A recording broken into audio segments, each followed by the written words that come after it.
안녕하세요. 책 읽어주는 남자 채널 북스입니다. 오늘 소개드릴 책은 그대 늙어가는 것이 아니라 익어가는 것이다 라는 제목의 책입니다. 저자는 오평선 포레스트 북스 출판입니다.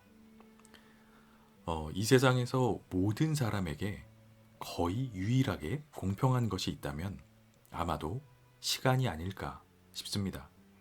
시간이라는 것은 잘난 사람이건 못난 사람이건 능력과 재력, 외모와 인품, 어떤 것에 영향도 없이 모두에게 동일한 속도로 흘러갑니다. 어떻게 보면 그 인류 역사상 가장 공평한 요소가 아닌가 이렇게도 이야기를 할 수 있습니다. 그런데 중요한 것은 모두에게 공평한 것은 물리적인 시간일 뿐이라는 사실입니다.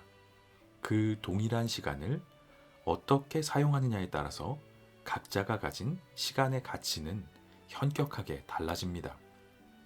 이 책, 그대 늙어가는 것이 아니라 익어가는 것이다.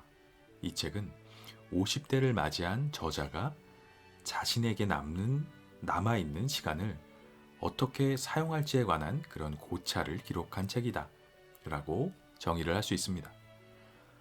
공자는 이 50이라는 나이를 일컬어서 지천명이라고 했습니다. 천명, 하늘의 명령, 하늘이 내려준 명령을 알게 된다, 알지자를 써서 그런 나이다라는 뜻입니다. 깨달음이 있는 아주 원숙한 나이가 반백살이라고도 부르는 50이라는 나이가 될 것 같습니다.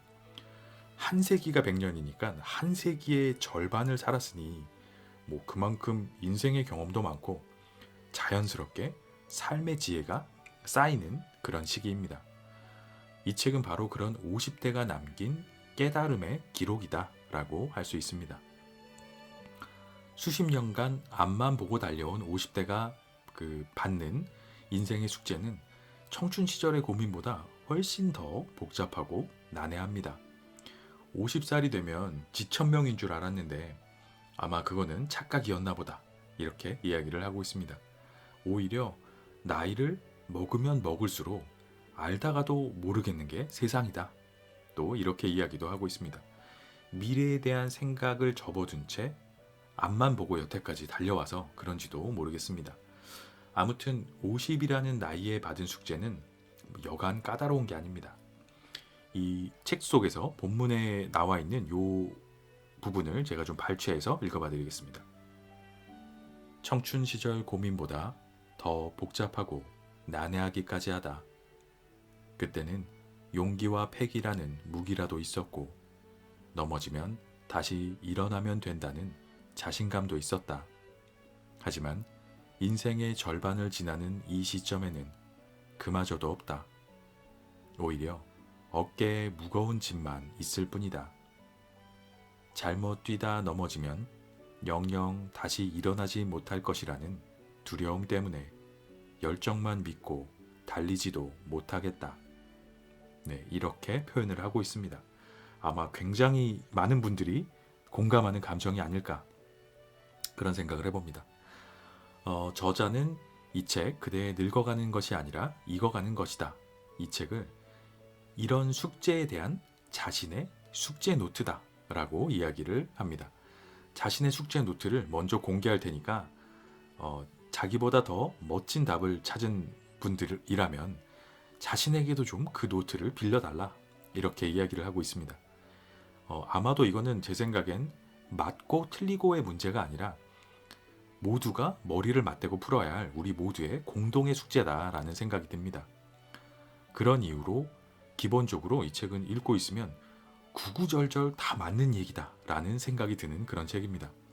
사람 사는 게 다 비슷하고 생각하는 것도 사실은 크게 다르지 않기 때문이 아닐까 싶습니다. 저자는 사실 인생의 정답이라는 건 없고 내 인생이 다른 사람의 인생과 크게 다르지 않다. 거의 비슷한 맥락의 이야기를 하고 있습니다. 내가 잘 살고 있는 건지 또 앞으로 어떻게 살아야 하는지 너무 고민하지 말자 이런 이야기입니다.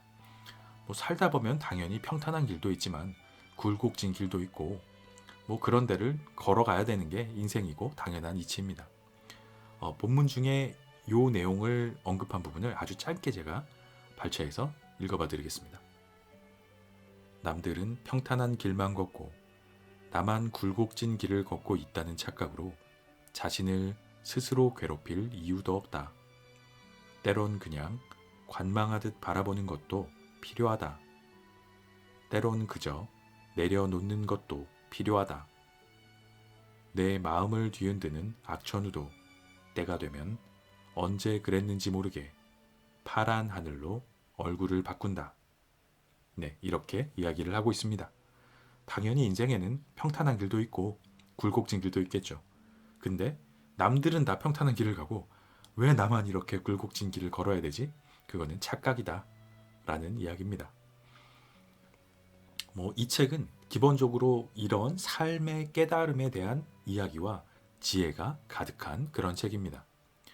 여기에 더해서 이야기 중에 중간중간에 그 책의 내용과 아주 딱 어울리는 적절한 명언, 좋은 말들과 또 세계적인 명화, 그림들이 실려 있는데 이 책의 내용하고 맞물려서 아주 큰 울림을 줍니다. 저자가 깨달은 인생의 지혜와 먼저 우리보다 앞서서 살아간 위인들이 남긴 명언이 매치가 되면서 더 큰 감동을 주고 공감대가 형성되고 그런 효과가 있습니다. 그래서 읽다 보면 그래 맞아 그런 거지 하는 마음이 절로 드는 그런 책이다 라고 소개해 드릴 수 있습니다. 이를테면 이런 부분이 있습니다. 50대를 얻는 것보다 잃는 것이 많아지는 나이다 라고 표현을 하면서 법정 스님의 무소유에 관한 이야기를 인용을 합니다. 들어오는 것보다 나가는 것, 얻는 것보다 잃는 것, 좋은 것보다 싫은 것이 갈수록 많아지는 나이지만 지금 자신의 배포로는 깜냥으로는 그런 현실이 감당이 되지 않는다 이렇게 얘기합니다. 그러니까 법정 스님의 무소유의 정신을 배워보자 이런 이야기인데 내려놓음이죠. 내려놓자 이런 이야기입니다. 그런데 사실 그것도 쉽지 않죠. 그래서 하지만 보통 사람이 그러기는 쉽지 않다. 이런 부분도 또 순순히 인정을 합니다. 그러니까 노력이라도 해보자. 그렇게 스스로와 우리 모두를 다독이고 있는 그런 책이다. 이렇게 표현을 할 수 있습니다. 이 책의 어떤 정체성 같은 부분이라고 할 수 있습니다. 그 법정 스님의 무소유가 이렇게 명언처럼 잠깐 소개되어 있는데 한번 읽어봐 드리면 무소유란 아무것도 갖지 않는다는 것이 아니다. 궁색한 빈털터리가 되는 것이 아니다. 무소유란 불필요한 것을 갖지 않는다는 뜻이다. 법정 스님. 이런 명언들이 이 책에서 저자가 이런 부분들을 쭉 풀어가고 그리고 뒤에 딱 나와 있습니다. 그래서 굉장히 그 시너지 효과가 큰 것 같습니다. 50대라는 나이는 요즘을 우리는 100세 시대라고 부르죠. 건강이나 의료나 이런 것들이 다 좋아져서 100세 시대 인생의 절반이라고 할 수 있습니다. 50이니까. 앞만 보면서 열심히 오른 산의 정상에 다다른 나이다. 이렇게 표현할 수 있습니다. 이제는 내려갈 일이 남았습니다. 산을 오를 때는 정상만 바라보고 오느라고 풍경을 보지 못했다면 이제는 정상을 지나서 하산길이 시작되니까 더 넓은 세상과 아름다운 풍경을 마음껏 즐기면서 만끽하자 이렇게 이야기를 하고 있습니다. 개인적으로는 참 멋진 표현이다 라고 생각이 됩니다. 50은 산 정상에 올라갔으니까 그럼 풍경이 세상을 바라보는 풍경이 얼마나 좋겠습니까? 이제 그거를 즐기면서 천천히 내려오자 라고 이야기를 하고 있습니다. 하산길에 발을 잘못 디뎌서 미끄러지고 넘어지지 않도록 서두르지 말고 여유롭게 이 멋있는 하산길을 만끽해보자. 이렇게 이야기를 하고 있습니다. 이렇게 생각하니까 50이라는 나이는 참 매력적이고 멋있는 나이일 수 있겠구나 이런 생각이 듭니다. 아주 마음이 즐거워지는 연륜이 있는 책이다 이렇게 소개를 드려보고 싶습니다. 그래서 지금 50대이신 분들, 50대를 향해서 가시는 분들, 50대에서 지나오신 분들 모든 분들이 읽으시면 마음에 어떤 울림이 있는 그런 좋은 책이라고 생각돼서 읽어보시기를 추천드리는 그런 책입니다. 그대 늙어가는 것이 아니라 익어가는 것이다. 인생 절반을 지나고 깨달은 인생 문장 65. 오병선 지음. 포레스트 북스. 나이 먹었다고 주저앉아서 대우나 받으려고 하면 늙어 보이는 거야. 이제 우리 나이는 닥치면 닥치는 대로 살아야 해. 끝을 생각하기보다 현재에 최선을 다해야지. 배우 이순재. 들어가며 남은 인생을 어떻게 살아갈 것인가. 언제까지나 젊음이 지속될 줄 알았건만 세월은 역시 누구도 피해가는 법이 없다. 가치관을 정립하고 삶의 방향을 결정하려고 부단한 번민을 하던 20대를 지나 복마전 같은 사회에 뛰어들어 가정을 꾸리며 20, 30년 쉼없이 달려온 우리 앞에 새로운 숙제가 주어졌다. 주제는 이렇다. 남아있는 인생을 어떻게 살아갈 것인가. 청춘 시절 고민보다 더 복잡하고 난해하기까지 하다. 그때는 용기와 패기라는 무기라도 있었고 넘어지면 다시 일어나면 된다는 자신감도 있었다. 하지만 인생의 절반을 지나는 이 시점에는 그마저도 없다. 오히려 어깨에 무거운 짐만 있을 뿐이다. 잘못 뛰다 넘어지면 영영 다시 일어나지 못할 것이라는 두려움 때문에 열정만 믿고 무작정 달리지도 못하겠다. 공자는 나이 50에 천명, 즉 하늘이 내려준 운명을 알았다고 하는데 나는 하늘이 내게 무슨 운명을 내린 것인지 도통 모르겠다. 우리 아버지는 세상 모든 것을 다 알고 계실 것이라 믿었다. 그래서 나도 어른이 되면 다 알게 될 거라 믿으며 살아왔는데 심한 착각이었다는 것을 이제야 알겠다. 오히려 나이를 먹을수록 모르는 것이 더 많아지는 것 같다.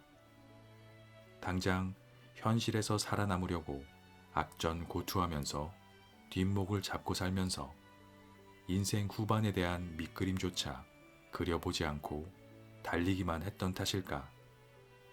우리는 험난한 인생 이막을 현명하게 살아가기 위한 공동의 숙제를 받았다. 숙제를 내준 선생님조차 답을 알고 있는지 의문은 들지만 나중에 혼나지 않으려면 이 숙제를 머리를 모아 함께 해결해 봐야 한다. 먼저 나의 숙제 노트를 공개한다. 탁월한 글쟁이는 아니지만 미래를 고민하며 나름대로 사색에 빠져 자유롭게 끄적거린 글이다. 감성에 젖어 주관적인 내용이 많지만 아직 숙제를 시작도 안 했거나 숙제를 하다 멈춘 이들에게는 조금이라도 도움이 될 것이라 믿고 이 책을 출간한다. 부족한 글솜씨는 넓은 마음으로 이해해 주길 부탁한다. 나 역시 지금도 내가 한 숙제가 정답이라는 확신은 없다. 더 잘한 숙제가 있다면 내게도 노트를 좀 빌려줬으면 좋겠다. 오병선. 1장. 이제는 채울 때가 아니라 비워낼 때다. 모서리가 부드러운 나이. 모난 바위도 세월이 흐르면 풍파에 깎여 두루뭉술 유연해진다. 이는 사람도 마찬가지다.